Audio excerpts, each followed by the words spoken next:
વાત કરીએ અન્ય સમાચારોની તો ભરૂચ ખાતે ગણેશજીની શોભાયાત્રા કાઢનાર યાત્રિકોનો વિરોધ સામે આવ્યો છે। નિયમ વિરુદ્ધ રાત્રે 10 વાગ્યા બાદ પણ શોભાયાત્રામાં ડીજે વગાડતા પોલીસે શોભાયાત્રાને બંધ કરાવી હતી। ગણેશજીની સ્થાપનાની તૈયારીઓ પહેલા શ્રૃંગાર કરવા પંડાલમાં લઈ જતા હોય છે અને તે પહેલા શોભાયાત્રાનું આયોજન કરવામાં આવ્યું હતું। ત્યારે શોભાયાત્રા સમયસર પંડાલમાં ન પહોંચતા પોલીસે ડીજે કબજે લઈ લીધું હતું, જેને લઈને શોભાયાત્રિકો ગણેશજીની મૂર્તિ સાથે પોલીસ મથકે પહોંચી પોતાનો રોષ ઠાલવ્યો હતો। ભરૂચથી ઘટનાના આ દ્રશ્યો પણ સામે આવ્યા છે। મોડી રાત્રે ડીજે ચાલુ રહેતા પોલીસ દ્વારા ડીજે જપ્ત કરવામાં આવ્યો, જેને લઈને શોભાયાત્રિકો પોલીસ સ્ટેશન ખાતે પહોંચ્યા અને પોતાનો વિરોધ દર્શાવ્યો। ગણેશજીની મૂર્તિની સાથે તેઓ પોલીસ સ્ટેશન ખાતે મોટી સંખ્યામાં પહોંચ્યા હતા। નિયમ અનુસાર રાત્રે 10 વાગ્યા બાદ ડીજે બંધ કરવાનું રહે છે, પરંતુ બંધ ન થતા પોલીસ દ્વારા ડીજે કબજે કરવામાં આવ્યો।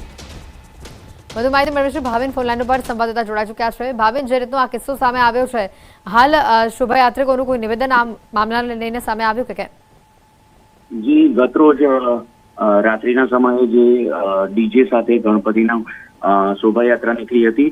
રાત્રે 10 વાગે શોભાયાત્રા બંધ કરવામાં આવી હતી। પોલીસ એક્શનમાં આવી ગઈ હતી અને એમને ડીજે વાળાને કહેવામાં આવ્યું હતું કે શોભાયાત્રા બંધ કરવાની છે।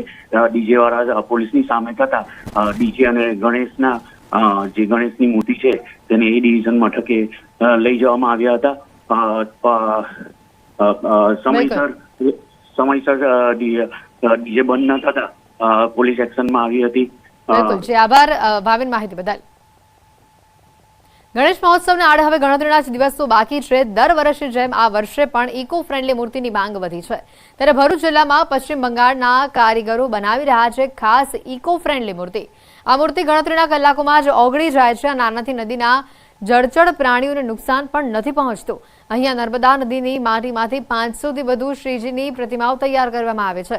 આ પ્રતિમાનું ઘરે જ વિસર્જન કરી તે જ માટીનો ઉપયોગ તુલસી ક્યારામાં પણ કરી શકાય છે। ठीक है, किराक तो स्वाम में ही होगा।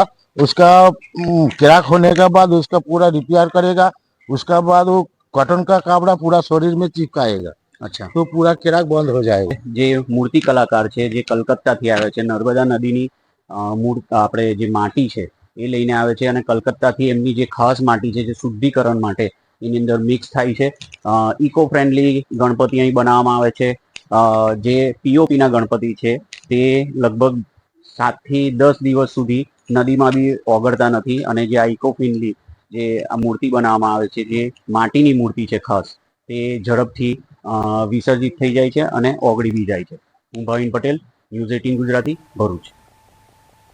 અને હવે વાત કરીશું નકલી લસણની।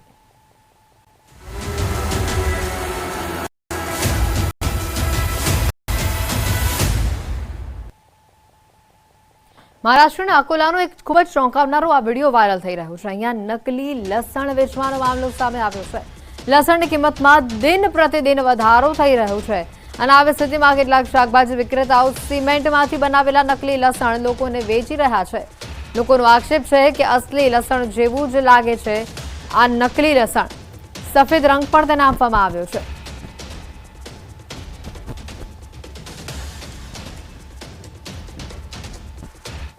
સમાચારોમાં હાલ રોકાઈશું એક બ્રેક માટે।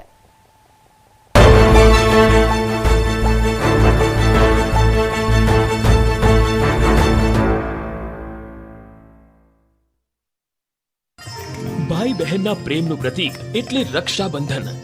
રક્ષાબંધનના તહેવારને ઉજવો ન્યૂઝ 18 ગુજરાતી સાથે। મોકલો રાખડી સાથેની ભાઈ બહેનની સેલ્ફી। અમારો વોટ્સએપ નંબર છે 6303904475। સ્નેહની સેલ્ફી।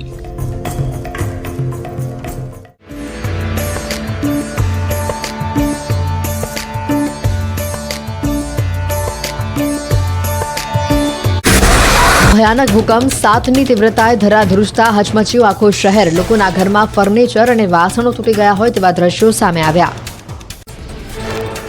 રશિયામાં ભૂકંપે તબાહી મચાવી। ભયાનક ભૂકંપે લોકોના ઘર, ગાડીઓને હચમચાવી દીધા। શહેરના બ્રિજ પણ ઝૂલા ખાતા હોય તેવા દ્રશ્યો સામે આવ્યા। ભયાનક ભૂકંપ બાદ જ્વાળામુખી ફાટી। જ્વાળામુખીની રાખ 8 કિલોમીટર ઊંચે સુધી ફેલાઈ। જ્વાળામુખીમાંથી લાલ ગરમ લાવા વહેતો હોય તેવા દ્રશ્યો। રશિયામાં વધ્યું સુનામીનું જોખમ।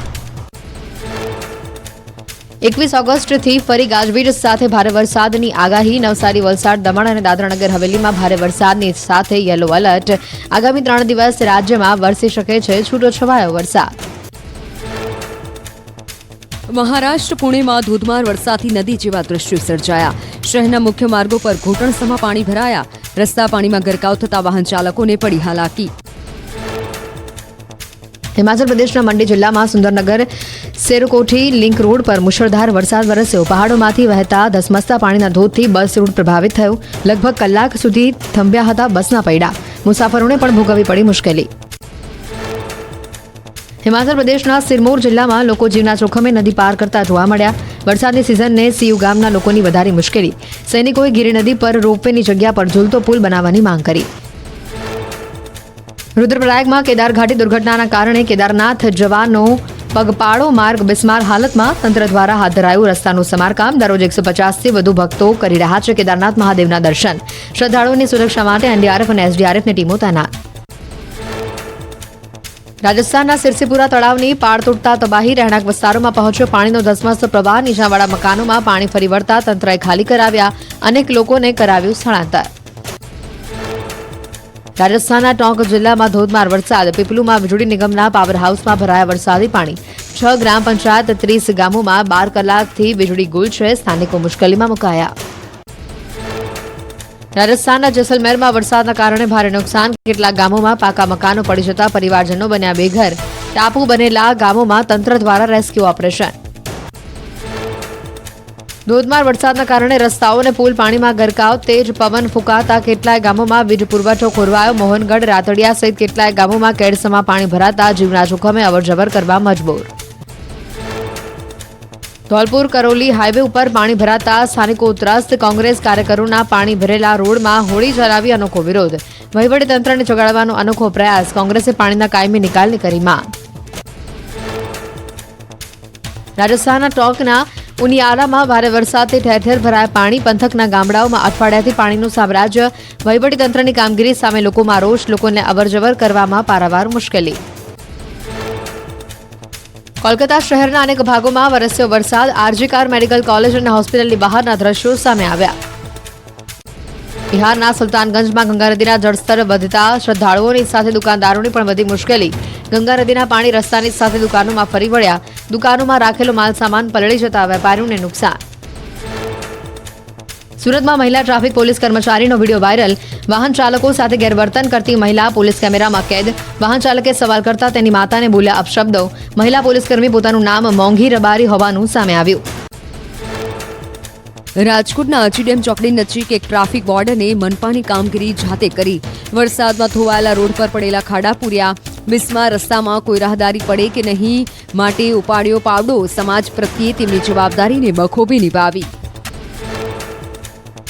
ઉનાના ખાપટ ગામમાં સિંહોના ધામા. શિકારની શોધમાં ગામમાં આવેલા 5 સિંહો સીસીટીવીમાં કેદ. રહેણાંક